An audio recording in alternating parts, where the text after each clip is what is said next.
ke Trans Studio Mall. Setelah antri 1 jam akhirnya kita bisa masuk. Aku dan orang tuaku sudah pakai jaket nih. Aku main salju sekarang. Tahu nggak?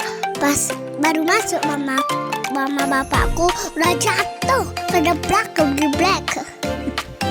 Di sini dinginnya 0 derajat, dingin banget. Walau aku tidak bisa ke salju beneran, aku tetap bersyukur soalnya ada mama bapakku yang ajak aku bermain.